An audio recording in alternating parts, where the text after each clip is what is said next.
우리가 인생을 살아가면서 없었으면 좋겠는데 갑자기 나타나서 우리를 힘들게 만드는 불청객이 있습니다. 불청객. 불청객이 누구죠? 초대받지 않은 손님이죠. 초대받지 않은 손님. 이 불청객 때문에 원망하고 이 초대받지 않은 손님 때문에 불평불만. 이게 뭘까요? 예, 고난입니다. 고난. 인생의 가장 큰 질문은 바로 고난에 대한 질문입니다. 이 고난, 불청객, 이 고난이 내 인생에 찾아오면 첫 번째 반응이 뭐냐면은 Why me? 왜 나에게 이런 일이 일어나는 것일까? 도대체 내가 믿던 하나님은 어디에 계신 것일까? 별의별 생각이 다 들면서 이 원망과 근심에 사로잡히게 되는 것이 인간의 모습입니다. 우리가 이제 병원 가서 진단받다가 암 선고 받으면 바로 튀어나오잖아요. Why me? 하면서 왜 나에게 이런 일이 일어나는 것일까? 내가 착하게 살았는데. 자, 그런데 여기에 고난의 또 다른 측면이 있습니다. 고난당한 것이 내게 유익이라. 고난이 유익이라고 말하고 있습니다. 고난당한 것이 내게 유익이라. 이로 말미암아 내가 주의 율례들을 배우게 되었나이다. 이게 성경의 구약성경 시편 119편 71절에 나오는 말씀인데, 여러분 한번 성경을 찾으셔서 이렇게 언더라인을 밑줄을 한번 쫙 하고 이렇게 거놓으시기 바랍니다. 고난당한 것이 내게 유익이라. 고난이 유익이라는 거예요. 이게 어떻게 보면 굉장히 심오한 그 신학적인 이론인데, 고난받는다는 게 어떻게 유익한가. 이 구약 성경이 히브리어로 기록이 되어 있습니다. 신약은 헬라어, 구약은 히브리어로 기록이 되어 있는데, 이 시편 119편 71절 말씀을 이 히브리어로 연구를 해서 우리들의 그 현대인들의 삶에 구체적으로 적용을 해보면 이런 말입니다. 내 삶에 문제가 생겨서 위협을 받아도 유익이 됩니다. 그리고 사회생활에서 실패하고 손해본 것이 오히려 유익이 됩니다. 갑자기 몸을 다쳐서 기운이 없고 약해져도 결국은 유익이 됩니다. 인생에 문제가 생기신 분, 사회생활에서 실패하신 분, 또 건강으로 인해서 몸을 다쳐서 고민하시는 분들 잘 들어보시기 바랍니다. 내 삶에 문제가 생겼다, 사회생활에 실패했다, 갑자기 몸을 다쳤다, 이런 다양한 삶의 상황 속에서도 내가 주의 율례를 배우게 되어서 결국은 내게 유익하다, 이런 메시지입니다. 여기 자꾸 그 율례라는 말이 등장해요. 율례라는 게 뭐냐면은 새겨진 법, 성문법이란 뜻이에요. 새겨진 법, 성문법. 그러니까 고난 당할 때 그리스도의 흔적이 성문법처럼 내 마음속에 새겨진다. 이렇게 시편 기자는 우리들에게 말하고 있는 것입니다. 우리가 영적으로 생각해 보면 우리가 인생길에서 고난을 당할 때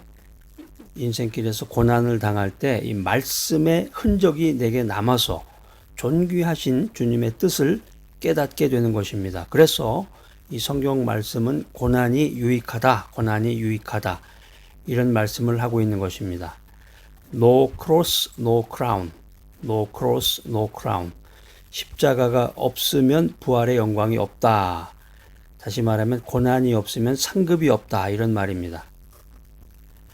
성경 말씀은 모든 것이 합력해서 선을 이룬다고 말씀하고 있습니다. 그래서 고난이 찾아오면 상급이 있다는 것을 빨리 깨닫고 그 고난을 잘 이겨나가야 됩니다.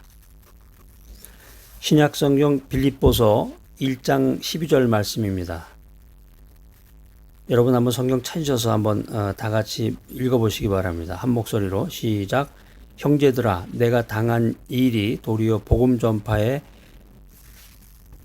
진전이 된 줄을 너희가 알기를 원하노라. 사도 바울 선생님이 이런 말을 했습니다. 그 빌립보 교회에 있는 그 지인들한테 내가 당한 일이, 엄청난 일 당한 거예요. 이게 억울한 일도 당하고 모함도 받고 음모도 당하고 무시도 당하고 억울한 일을 당했는데, 이 모든 사도 바울이 당한 일이 결국에 가서는 복음 전파의 진전이 됐다는 거죠. 복음의 진보.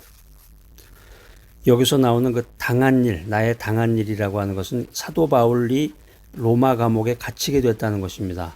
구체적으로 말해서 사도 바울이 로마 감옥에 갇히게 됩니다. 진전이 된 이 말은 비난과 박해 속에서도 계속해서 앞으로 전진한다고 하는 말입니다.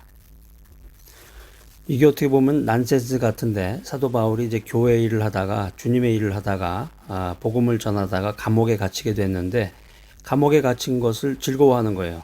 감옥에 갇히게 돼서 오히려 잘 됐다. 이게 무슨 얘기냐면은, 역사적인 그 백그라운드를 좀 살펴봐야 되는데, 역사적인 백그라운드를 보면 이제 그때 당시에 로마에는 1000명을 단위로 9개의 그 보병대로 구성된 궁정수비대가 있었습니다. 이 궁정수비대의 그 주요 미션 중에 하나가 죄수를 감시하는 거예요. 죄수. 그래서 윤번제로 돌아가면서 죄수를 감시했는데, 이 감시 방법이 아주 스페셜합니다. 죄수와 간수를 같은 사슬에 묶어둔 겁니다. 그래서 사도 바울은 자신의 투옥으로 인해서 불안해하는 이 빌립보 교인들을 위로하고 격려합니다. 사도 바울은 자신이 감옥에 갇힌 게 간수들과 로마 군인들에게 복음을 전할 수 있는 절호의 찬스다, 절호의 기회다, 이렇게 생각하면서 이 복음의 진보가 이루어졌다고 고백하고 있는 것입니다. 자, 아주 대단하신 분이에요. 사도 바울은 정말 보통 사람하고 이 차원이 다르고 생각이 다르고 정말 그 영적으로 성령 충만하신 분인데, 이 사도 바울은 감옥에 갇혀서 환경을 두려워하지 말아라, 어떤 상황 속에서도 기뻐하라, 이렇게 우리들에게 말하고 있습니다. 그리스도를 위해서 살아라. 고난 중에 믿음의 진보, 복음의 진보, 상급의 진보를 이뤄내라. 이렇게 우리들에게 강력한 메시지를 전하고 있는 것입니다.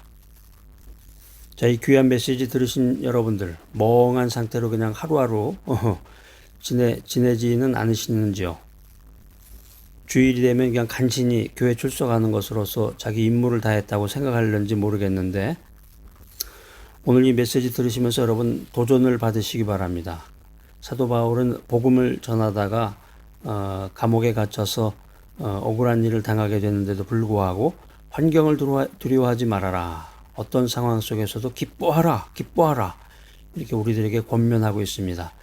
여러분 이 메시지 들으시고 고난 중에 믿음의 진보, 복음의 진보, 상급의 진보를 이뤄내는 귀하고 복된 여러분이 되시기를 기대합니다.